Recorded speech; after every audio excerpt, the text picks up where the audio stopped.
With the complexity of the electronics, you can brick that car. It's more like a computer.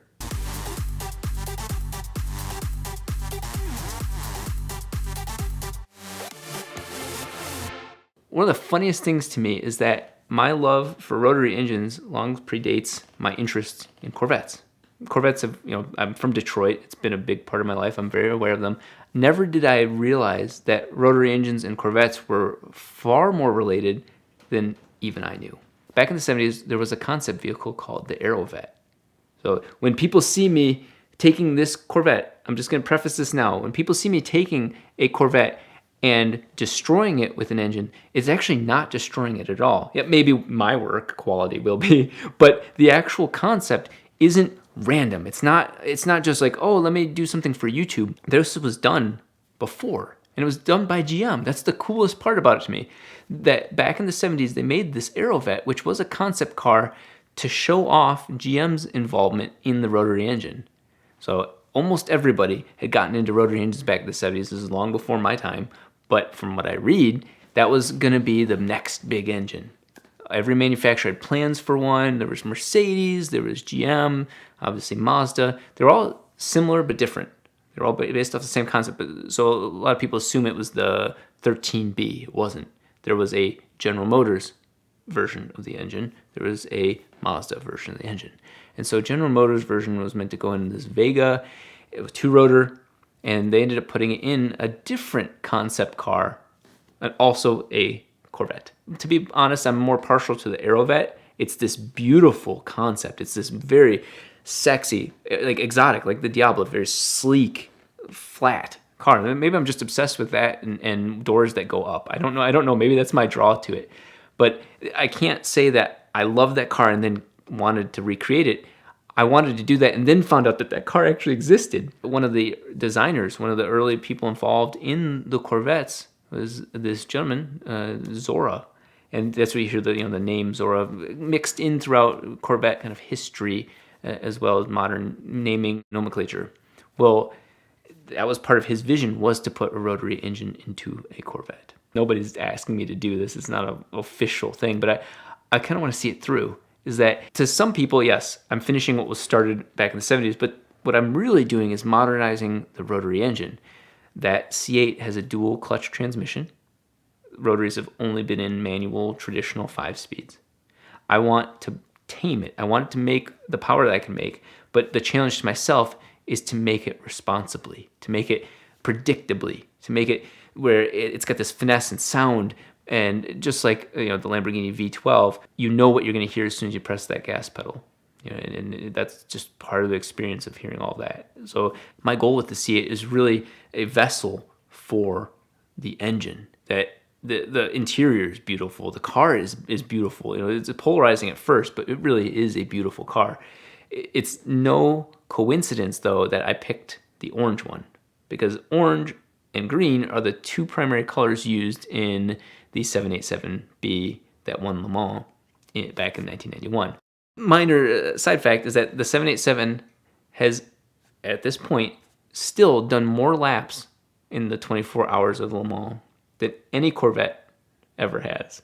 Now, I know what I'm saying, that they're totally different classes, totally different types of vehicles, but that fact is still technically correct.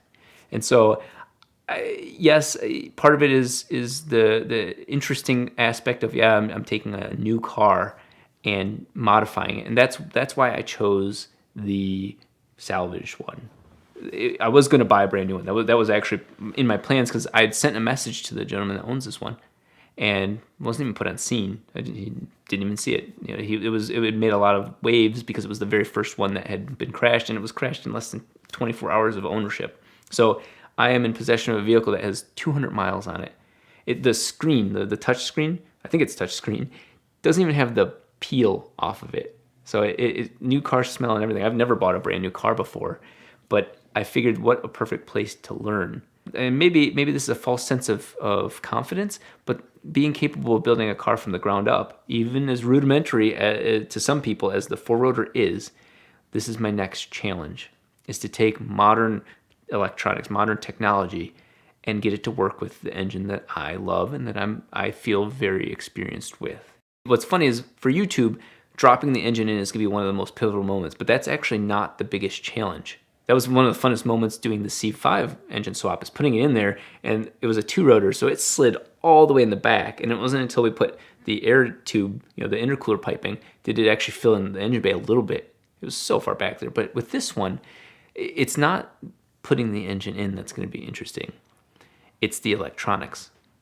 So I want every function of that car to work. I don't want to check engine light. And that's where my computer side, I think that's what a lot of people don't realize. That's not for YouTube. That's for me as a human being who wants to experience a good challenge. I want to try and fake. I want to try and trick the system into thinking that the LS, or in this case LT, is still in there and it's operating properly.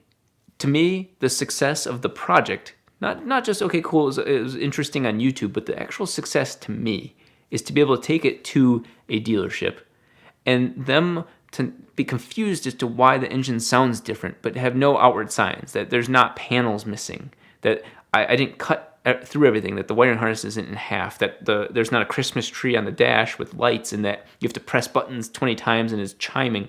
I want you to get in that car and feel the experience of a mid-engine vehicle, a production mid-engine vehicle, but happens to have my engine in it. The power goal with the project is actually tame, even though it still is way up there. The car comes, well, this one's a Z51, so it comes with 495 at the crank.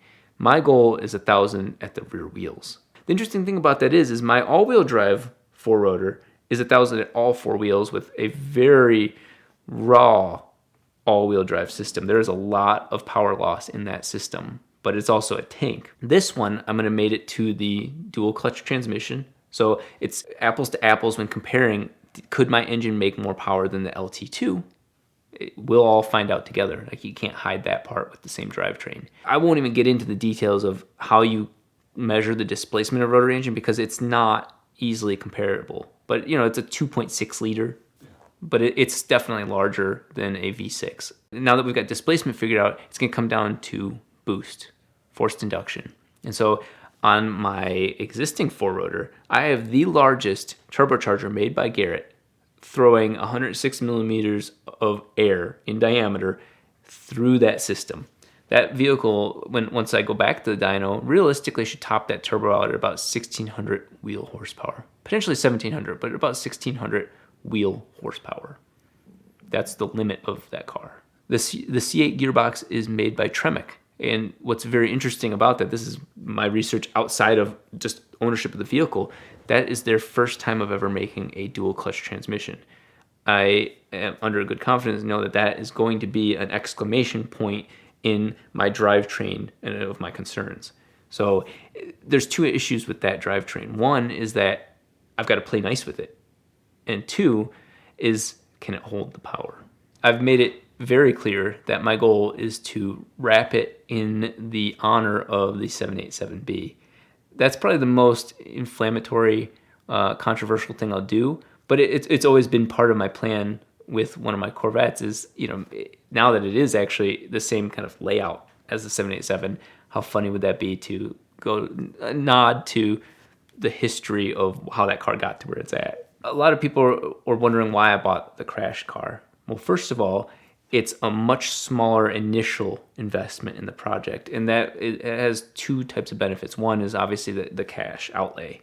I had saved up exactly. The reason this is so weird to me is that I had saved up $47,000, and as a YouTuber, it's hard to prove income because income goes up and then it goes to $600 a month.